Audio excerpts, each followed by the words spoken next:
This Week in Virology, the podcast about viruses, the kind that make you sick. From Microbe TV, this is TWiV, This Week in Virology, episode 817, recorded on October 14th, 2021. I'm Vincent Racaniello, and you're listening to the podcast all about viruses. Joining me today from New York, Daniel Griffin. Hello, everyone. I'm looking at a map of U.S. cases, Daniel, and it still appears to be dropping, right? It is. It's, if you look at the world, if you look at the United States, it's on the way down. So, regional, there are some issues. I was just looking at numbers in Minnesota where some of my friends, colleagues are based. Not so good, and a lot of people keep scratching their heads. But yeah, it's the big picture's looking good. Some of the local pictures, not so great. So what fraction of the U.S. population is fully vaccinated? Two doses, not three. Yeah, it's only in the 50s. Okay. And what fraction have been infected? Do we know? I'm not sure we actually know. And I think, there's a couple things I think that sort of get into that. Like, because what you want to know is how many were vaccinated and then how many of the unvaccinated were infected. And then, we're still trying to figure out the reinfection rate in that population, but then also not just reinfection, but the illness severity in that population, right? Because at some point, So your head is cut off. Oh, no, it's not cut off. Sorry. It was my screen. Never mind. Okay, no, go ahead. That's okay. Apparently, I'm also losing a little hair. So happens. Yes, that's what I hear. Well, let's go right into the quotation. We got a lot to cover today. Today's an exciting day. And I am going to start off with a quotation.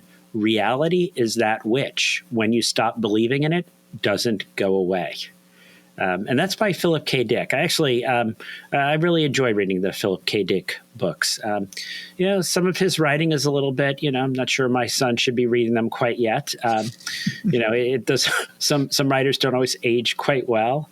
I actually was listening to one of the other TWiVs where they were talking about the microbe hunters. Again, another great story, but boy, so, when you read it through and they start talking about, it wasn't really a problem because just the Irish people were dying. But then the British started getting infected. You can imagine sometimes, I'm not sure that ever would have rubbed me the right way. But just during these dark times, it's nice every so often to get a little bit of a break and read some science fiction. All right, we had last time we talked about a lot of meetings, and today was the Moderna booster meeting. So don't worry, I'll share what happened hot off the press. I called my wife, for the update. I was like, "Oh, Jessica, how's it going? What are they saying?" I've been busy seeing patients all day.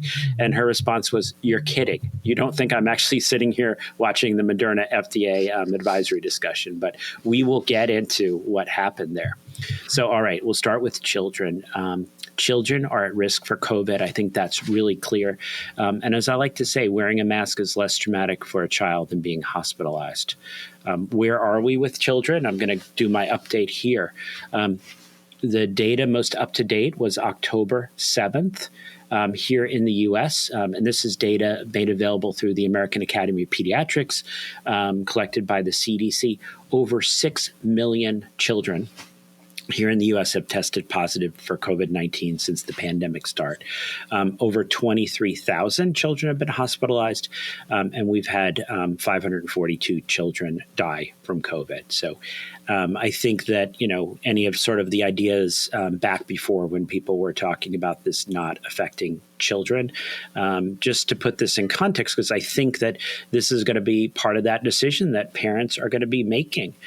Is COVID an issue for children? Why am I vaccinating them? I know early on a lot of people talked about, we got to vaccinate the children, herd immunity, stopping the spread. I've never really been of that school. As a parent, I'm going to vaccinate my child because I feel like it was, it is or is in their best interest. And Barnaby, as soon as he was eligible, we got him vaccinated. Daisy and Eloise are a little older, so they got to get vaccinated a little bit sooner. I didn't do it for the common good. I did it as a parent because I felt that for them, it was an individual decision that protected them. But we are going to get some data. We're going to hear a discussion on the 26th about the vaccine moving down into the 5 and up. But while we're waiting on that, there was another, what I thought was interesting, preprint posted, comprehensive antibody profiling of mRNA vaccination in children. The background here is that after infection with SARS-CoV-2, a significant number of children do not seem to generate a robust antibody response. So we're quite concerned. Is this going to be a cycle of repeat infections here? Are the vaccines going to work in this population? Is something going here? But here, looking at the mRNA vaccine response in children, the data was reassuring. They were able to show robust antibody responses for IgM, IgA, IgG, even after just the first vaccination. And then with the second dose, you're getting right there up to the levels that we're seeing in adults after vaccination. So a couple logs higher than we see after a pediatric COVID infection. So much better antibody response with the vaccines, much more consistent antibody response with the vaccines. But don't worry, we'll touch on the fact that what about the T cells? What about the protection? Because it's more complicated than just what are those antibody levels. All right. We're getting more and more uptick with the rapid testing. And I think I've been mentioning that getting that diagnosis is really critical in a timely manner. Time is an issue here with COVID.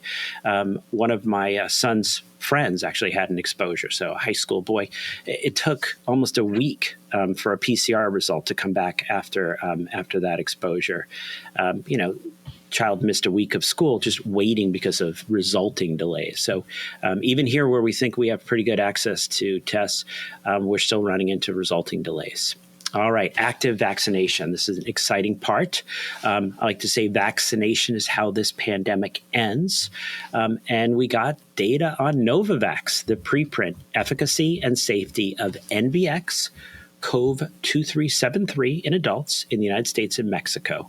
So these are the results from the phase 3 randomized observer-blinded placebo-controlled trial evaluating the efficacy and safety of the Novavax vaccine in adults equal to or greater than 18 years of age. This is U.S. and Mexico, first quarter of 2021.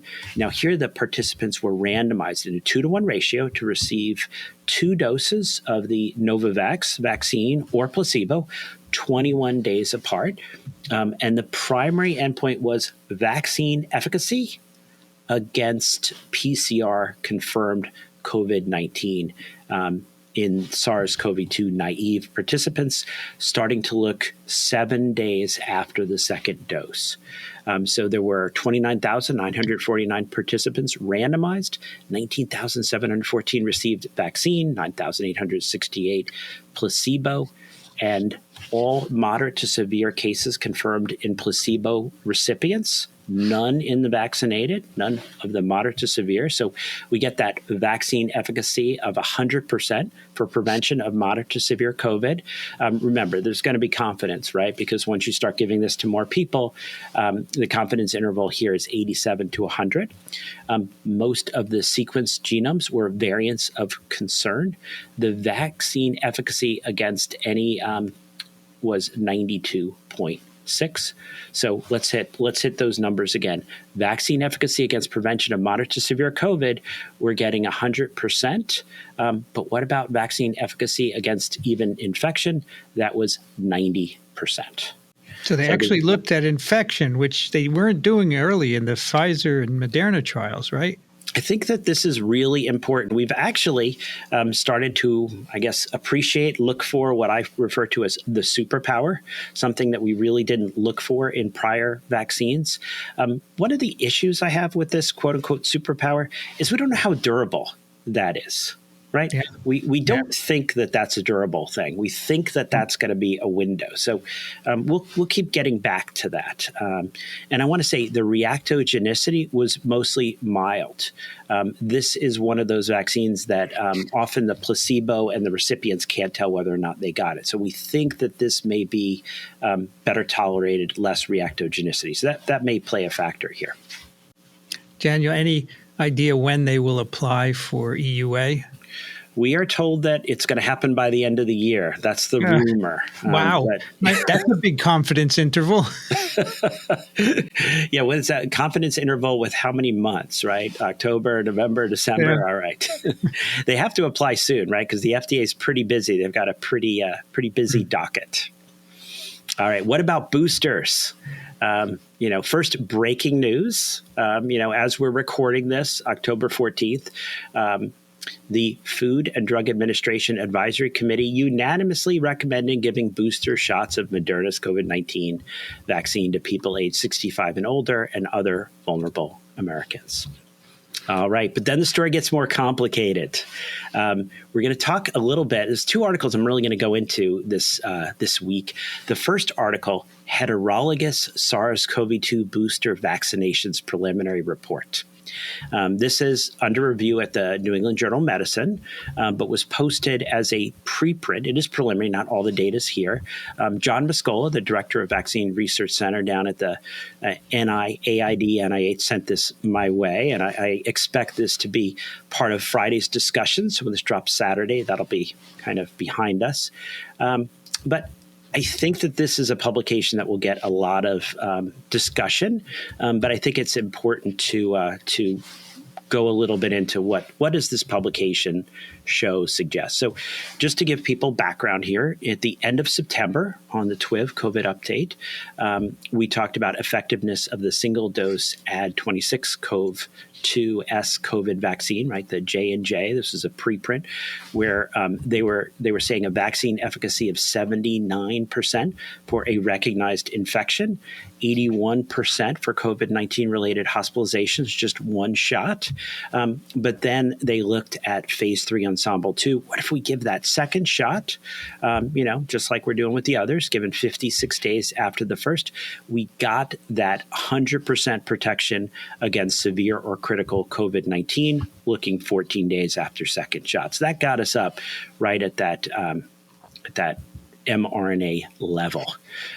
Couple things I want to point out, though, right? As impressive as this was, J&J tends not to generate a lot of antibodies, right? We've talked about how if you look at a 2-dose series of mRNA vaccines using the same units, you're talking about 3,000-4,000. J&J getting the same efficacy, you're really only talking about 300. So, dare I say, antibodies may not be the whole story. But let's go into this new preprint. So in this new preprint, and I want people to sort of think about this as we go. So I've gone through this paper a few times, in the ICU and then with some of the residents on the floor. And I always make a person play a different role, right? Because what we're doing here is we're looking at individuals that got either J&J, Pfizer, or the Moderna as the first shot, and then we're going to give them one of those three as the second shot. So you can imagine, right? We've got the person, the J&J person. They're wearing their wool hat. We've got the Pfizer person. They're wearing their nice business suit. The Moderna person, think of that as sort of your tech person, right? They've got that sharp custom T-shirt on. And then I asked them, okay, we can now give you one of these three for your second shot. We got a little brand loyalty we're pushing up against here. So, but here in this study, they are going to look at what? Not vaccine efficacy. I want to be clear. They're going to look at how high can we get those antibodies. So we'll start off with our J&J fellow. And remember, we're going to get back to what does that mean? That's going to be sort of but right now we get to have fun and we get to root for what's going to happen. And I think Vincent already knows what's going to happen. We give our J&J person that second J&J shot. They're now up to that wonderful 100% efficacy, great efficacy, as well as the mRNA vaccines. But those antibodies, they don't really go up very high. They stay low. What if we give him a Pfizer or a Moderna? They get up there to these really nice high levels, little bit higher with the Moderna. Now, what if our individual starts off with Pfizer, and we give our Pfizer? Remember, this is our person wearing the fancy suit, and we're going to give them J&J. They get really nice high antibody levels. What if we give that Pfizer person a second Pfizer shot? They actually get up pretty high. What if we give them a Moderna shot? It gets up high, but even a little higher than if they got a second shot of the Pfizer. All right, so now our Moderna, not to leave them for last. The Moderna person, we give them a J&J, nice antibody levels. We give them a second shot of Moderna, nice high antibody levels. We give them a second shot of Pfizer, against the brand loyalty here, and we get nice high antibody levels, even a little bit higher. So if you're only looking at antibodies, 2 shots of J&J doesn't give you great antibody levels, but we know from the prior data, you get great protection. If you give someone who got a Pfizer or Moderna a different brand, a different formulation, you get slightly higher antibodies if you mix and match than if you do the original. So I have to say, this is a fun paper, but Vincent, I'm going to pull you into this. What does it mean?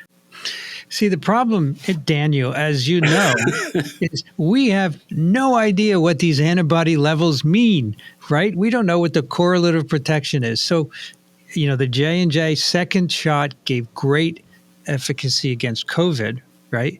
And if the antibody levels are still, as you say, low, maybe that's enough to get great efficacy, or maybe T cells are also playing a role. So I think this focus on antibody levels is misguided, frankly. So, one of the times when I was presenting this is sort of right at the end of the day, and it was one of the residents, and he was thinking about it, and he said, "You know what? I always love analogies." And he's like, "Think of this: the antibodies, they're like the ground troops. But what really gets you out of trouble is the air support." And so we're looking at the ground troops here. We're interested in the antibodies. There's a certain, role here.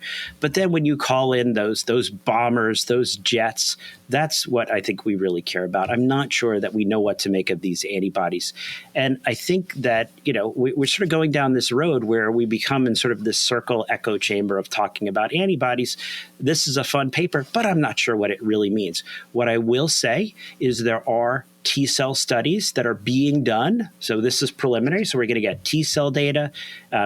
Hopefully we're going to get some memory B cell data. We're interested in that. But you know what I really care about, Vincent? Can you imagine this? I want to know about efficacy. Hey, how about right? How about that? Yeah. Yeah. That's really the bottom line, right? Yeah. And that's really the bottom line. Otherwise, I think we're assuming we know more than we know. All right. I think your point about B cells is important. We had a guest on TWiP. By the way, Daniel, not TWiP, Immune. You'll love it.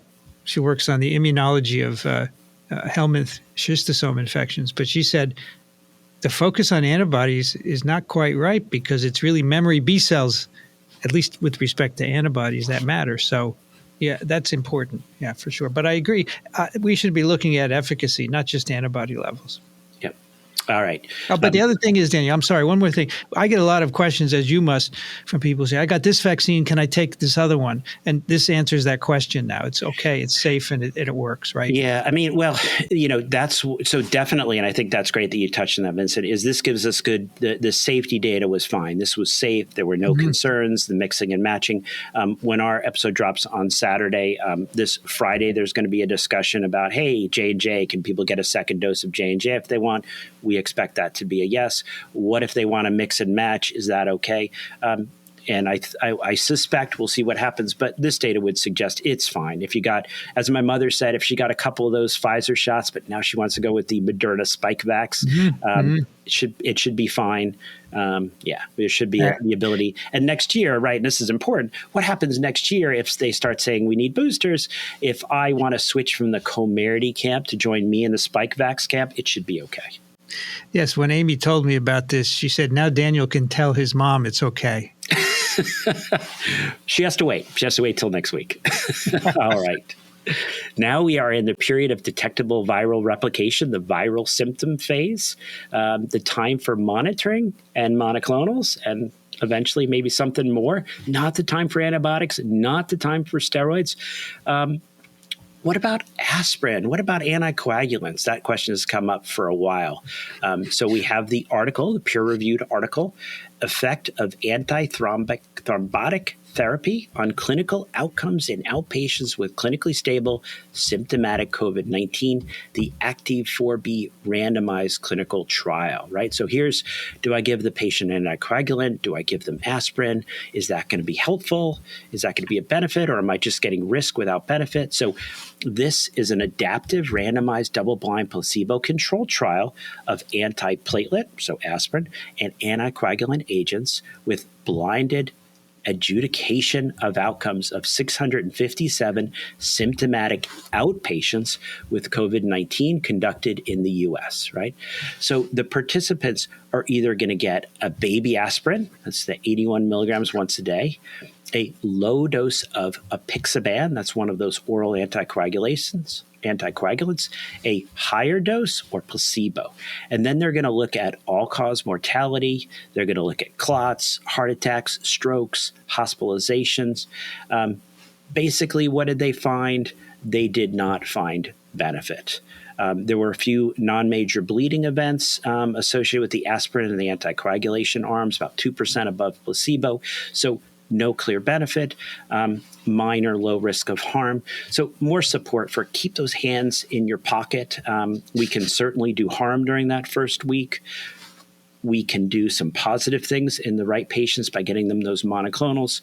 And then hopefully we're going to have oral antivirals on the horizon. And on Monday, October 11th, Merck and Ridgeback announced that they submitted for emergency use authorization for molnupiravir. That's the investigational oral antiviral medicine for treatment of mild to moderate COVID-19 in at-risk adults. And this is based on the data that we discussed last week. So this will be 4, it looks like capsules. If those pictures circulating are true, I've never actually held a capsule in my hand. 4 capsules twice a day, 5 days. And if approved, how are people going to get this medication? So we have heard a little bit. They're already planning on distribution prior to approval, so maybe that's a good signal. The government's going to be involved, the federal government. If approved, the federal government will allocate a certain amount of pills to each state, and then the states will be involved in distributing these. The hope is these end up in pharmacies, not putting more burden on our hospitals, because ideally an outpatient gets diagnosed, is able to get those pills as soon as possible. We think sooner is better here, and then we move forward.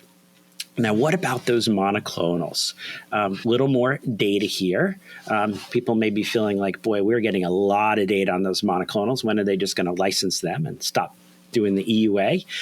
Top-line data from AstraZeneca, the results of the TACKLE study. Now, last week we talked about this long-acting antibody cocktail for prevention. Now, this is a treatment.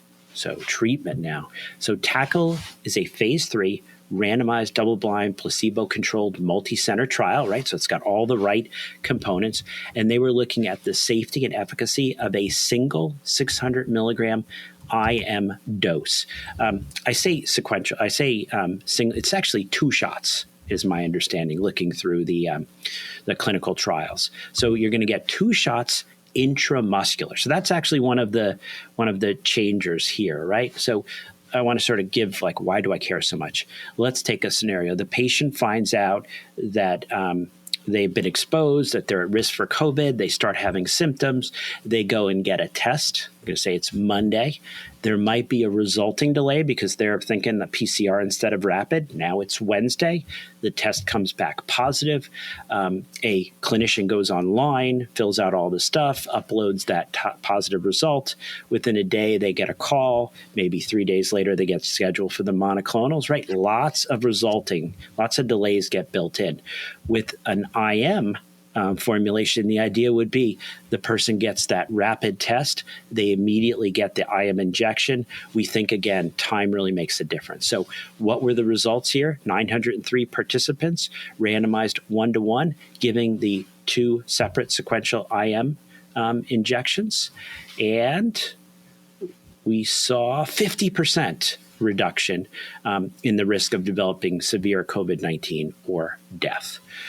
So I want to say well tolerated, effective, just a little more data that the long-acting antibody combo can be of benefit, not only just in treatment, also in prophylaxis. And remember, after this IM shot, we expect this protection to last for 12 to 15 months. So these individuals are going to be followed out for 15 months. So exciting stuff here. All right. The early inflammatory phase, right? This is when those folks might start to get hypoxic, enter into that cytokine storm, that pulmonary phase. This might be when they end up in the hospital on oxygen. And one of the mainstays of treatment is steroids. And here was kind of the question of, does everyone need steroids? Does everyone benefit from steroids? Is there some sort of granularity here? So this was an article published by my colleagues out at Stony Brook here on Long Island in the JAMA Network Open. The article, Association of Serum Ferritin Levels and Methylprednisolone Treatment with Outcomes in Non-Intubated Patients with Severe COVID-19 Pneumonia, right? So this is steroids, and you're looking at a blood level of something ferritin, which is an acute inflammatory marker. And here the authors were trying to ask that question, do all patients benefit from steroids, or maybe there's a subset where the steroids are more effective? So this was a retrospective cohort study, not a prospective, blinded, randomized controlled trial. So we have to keep all the potential confounders of such studies in mind. And we're going to see that there's a certain suggestion here that these patients may not have been randomly assigned to steroids or not. They noted among the 380 patients with the available ferritin data, steroid use was only associated with lower mortality in those with ferritin levels in the highest tertile, so greater than 1,322 nanograms per milliliter. So people not familiar with tertiles, these are not those hard-shelled reptiles. This is when you take your group and you divide it into thirds, right? So two divisions, you've got one on the left, one in the center, one on the right. And the people in that highest level were the ones where they were seeing the mortality benefit. But there's a few interesting features, right? You can't just take the top line. You got to actually read the whole article. If you started to look at patients in the highest tertile and you compared them to the other patients, they were often not getting azithromycin. They were often not getting hydroxychloroquine. They were more often, about a third of the time, getting tocilizumab. And I think we know if you get tocilizumab without steroids, not great. So looking at the other medications suggested to me maybe they're actually being treated by different physicians, right? If your physician is giving you azithromycin and hydroxychloroquine, that's a different situation than a person who's getting steroids, maybe IL-6 if receptor blocker if there's an issue. So I think that this is interesting. I think ultimately you need a physician, a clinician, making a good decision about your treatment here. All right, now this is the second article that I'm going to spend a bit of time on, and this was JAMA Internal Medicine, the peer-reviewed original investigation that I have to say I was waiting for this to get published, efficacy and safety of therapeutic dose heparin versus standard prophylactic or intermediate dose heparins for thromboprophylaxis in high-risk hospitalized patients with COVID-19, the HEP-COVID randomized clinical trial. So this is one of those studies that might be important. So I want to spend a little time, a little deeper dive here. Little background, the first author on the study is Alex Spiropoulos, right here in New York at the Feinstein Institute. That's where Betty Diamond is. I think she was discussed on one of the other TWiV shows. The Donald and Barbara Zucker School of Medicine at Hofstra Northwell. Our listeners may remember him. He was not treated particularly favorably in the New York Times piece, The COVID Drug Wars, that pitted doctor against doctor. This gentleman was, if you can imagine, trying to do randomized control trials during a pandemic. And there was some interesting dynamics. You know, early on, it was not clear whether anticoagulants were important or not, and I think more so what dose of the anticoagulant. So despite some challenges, and I have to say, Alex is a fantastic gentleman, a great researcher, really well respected. He was able, despite some challenges, to pull together the HEP-COVID trial. This is a multi-center, active control randomized clinical trial that enrolled patients from May 8th, 2020 through May 14th, 2021 at 12 centers in the United States. There's actually a separate trial design paper that was published previously, treatment dose LMWH, low molecular weight heparin, versus prophylactic intermediate dose heparins in high-risk COVID-19 inpatients, rationale and design of the HEP-COVID trial that was published in Thrombosis and Hemostasis. And they go into a lot more details. So randomized, pseudo-blinded, active control trial conducted both in hospitals within the Northwell Health System in New York and other healthcare systems in the United States.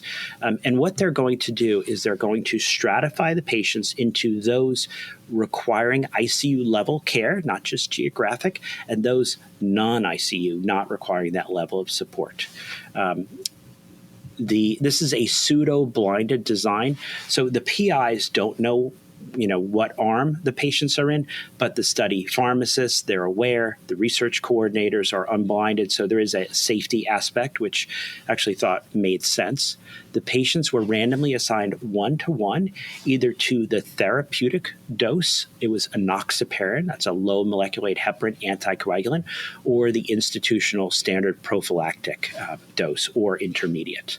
And what did they find? Well, they looked at the primary efficacy outcome, which was one of three things, either a venous thromboembolism, right? So this would be a symptomatic upper or lower deep venous thrombosis, an asymptomatic lower extremity proximal deep venous thrombosis, a symptomatic pulmonary embolism, a splanchnic vein thrombosis or a cerebral sinus thrombosis, or an arterial thromboembolic event, right? So a myocardial infarction, ischemic stroke, peripheral or systemic, or death.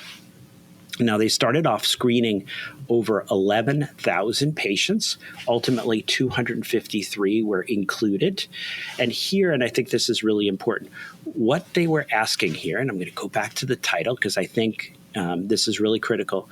They are saying efficacy and safety in high-risk patients, high risk for clotting, not high risk for bad COVID. And how do they define high risk? They need to have D-dimers, they say very elevated, so greater than 4 times the upper limit of normal, or a sepsis-induced coagulopathy score of 4 or higher. So I think that's important. We are saying an individual who has COVID, who's hospitalized, who is at high risk of a clotting complication, should they get high-dose anticoagulation or should they be on prophylactic? And basically, what did they find? They did find that there was a significant difference in the non-ICU patients getting therapeutic dose versus the prophylactic dose. So what does this add? And I think it does add something important. And I reached out to Dr. Spiropoulos and was able to get even some more granular data on this. The current American Society of Hematology recommendations for people hospitalized with COVID-19 is for prophylactic intensity anticoagulation for patients with COVID-19 related critical illness who do not have suspected or confirmed thromboembolism, right? So if they already have a clot, they're going to be being treated, but the patients without that. But, and I think that this is where this adds something, we have had as part of that guideline an individual's assessment of the patient's risk of thrombosis and bleeding is important when deciding on anticoagulation intensity. The panel acknowledges that higher intensity anticoagulation may be preferred for patients judged to be at high thrombotic risk and low bleeding risk. But where was the evidence for that? And I think that this article is important and adds evidence to support that sort of qualification. If an individual is judged to be at high thrombotic risk, at this low bleeding risk, and now we're looking at using D-dimer greater than 4 above upper limit of normal, using a coagulopathy grading score, here we have validation that those high-risk patients should have individualized therapy up to full dose treatment. All right, so I know I spent a lot of time, but I think that that's really an important paper. The tail phase, just the reminder, COVID is not just a 2-week viral illness for many people, and we have our new PASC, post-acute sequelae of COVID code U09.9. And I think this is important because if people are coding properly, we can identify, we can track, we can really move forward with that. No one is safe until everyone is safe. The WHO, the World Health Organization, announced the launch of the strategy to achieve global COVID-19 vaccination by mid-2022, with the goal of vaccinating 40% of every country's population against COVID-19 by the end of 2021, right? Only a few months to go, 70% by mid-2022. And this was presented at a press briefing. The WHO Director, General Tedros Adhanom Ghebreyesus. I think I need Dixon to help me with pronunciation there, but this gentleman laid out the situation in which we've previously discussed, where there are not a lot of vaccine doses getting to these low-income countries. The continent of Africa is less than 5% vaccinated. Now, what is the strategy? The plan is to work with COVAX, the African Vaccine Acquisition Trust, and other partners to hopefully meet these WHO targets. So, closing there, I want to remind everyone through the months of August, September, and in October, we're about halfway through October, all the donations made to Parasites Without Borders will be doubled, hopefully to get up to a goal of $40,000 to support floating doctors down in Panama. I reached out, was actually communicating with Ben LeBrat, the founder, just the other day. Really tough times down there in Panama, not only with COVID, but all the indirect impacts, food insecurity. We have children that are really not developing because of limited calories, malnutrition. This is really a challenge, so help us help them. Time for some email questions for Daniel. You can send yours to daniel@microbe.tv. Rex writes, you recently suggested the N95 duckbill mask as your preferred PPE, but I can't find a vendor. I'm retired from a career as a PA. Don't want to annoy my old colleagues for masks. I tried speaking with a rep from 3M, was told they're only for medical institutions and professionals. The only product I could obtain was an N95 particulate mask they supplied to Home Depot. What can I use that's available for retail purchase when out and about? I got some KN95s a while back. That vendor is no longer supplying them. Wasn't sure even if they were genuine. Thanks for your podcast. All right. Well, let me see if I have my masks behind me here, which I do. And I think if people are watching us on YouTube, they can get the visual here. So the one in my right hand is the 3M one that I really like. But again, this is at this point only something that healthcare workers can get. The particulate mask, this works very well. It is not as comfortable, right? Remember, I'm wearing these masks often for, I guess it was 16 hours a day early in the pandemic. Little bit less these days. These are not as comfortable. This is actually usually what I wear every day. And so you can get N95 masks. They don't have to be necessarily my favorite N95 mask. But as we talked before, the N is this NIOSH US approved, US manufactured mask. The KNs are actually a Chinese standard, and they're not about 70%. So it really should call them KN70s, I guess. But yeah, you can get the N95s. And yeah, these may not be quite as comfortable as my mask of choice. Ellen in Baltimore writes, I'm 76, about to get a booster after 2 doses of Pfizer. I've heard mixing vaccines with different vectors, mRNA, adenovirus, actually gives a more robust response. I'm wondering if something similar might be true with Pfizer and Moderna. If so, I'm thinking I should wait for the 3rd dose until Moderna is approved, and perhaps the government will allow that version of mix and match. Although I have little hope that the mRNA plus J and J will ever see the light of day here. Okay. Well, I think we touched on this, which is great. As we've talked about with the boosters, we're not worried. The sky is not falling. We're not seeing a lot of loss of efficacy as far as protection against disease, against people ending up in the hospital, about people dying. But, people do not want even mild infection. We're concerned that even just infection is fueling this pandemic. So there is a hope, and I have to say it's a hope, and I qualify this, that getting these boosters is going to really push us down farther. But what really ends this pandemic is those first and second shots. But directly to your question is what we talked about today. what will have been discussed on Friday before this drops on Saturday is this concept: can I mix and match? If the whole goal is to get those antibodies higher, you've had a couple of those Pfizer shots, and now you're hoping to get the Moderna to get up to maybe a tiny bit higher antibody level. We'll see where that goes, but that's what we're hearing is right on the horizon. So give it a few days, and then we'll have more to say. Mark writes, I have a friend who is a college-educated New Yorker who is vaccinated and told me yesterday that medical workers in New York who don't get vaccinated will be fired, and then posed the question to me that these workers, who last year were celebrated as heroes, will be fired even though there is no proof that they are spreading the virus, and that even if they are vaccinated, they can still spread the virus just as well. So what does the evidence among hospital workers tell us about spread of virus? Yeah, so this is, I think, hopefully we've covered this several times over the course of the last few months on TWiV since the data came out from the Barnstable episode. There's a couple things that we do know. People who are vaccinated can get infected. People who are vaccinated can spread the virus to others. There's two reductions. One is people who are vaccinated seem to be less likely to get infected. That may reduce as you get farther out from the vaccine. People who get infected who are vaccinated, and this is the Singapore study that I think we all love, it looks like the amount of contagion, infectiousness is shortened. So people who are infected looks like they are less likely to spread it to others, but they still can.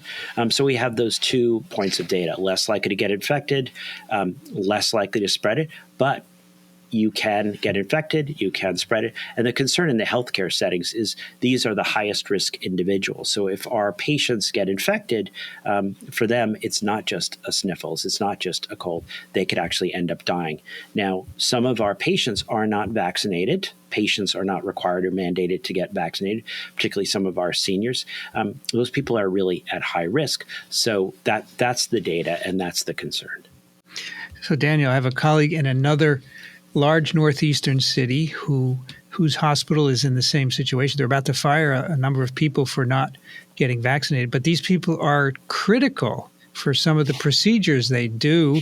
So they're considering, if they've been infected, to let them go and stay at work even if they don't get vaccinated. Yeah, I mean, this is a challenge, and actually, let's go down this rabbit hole. One of the things that we've seen here in New York is the largest healthcare system. They had to let about 1% of their employees go, right? So 99% went ahead.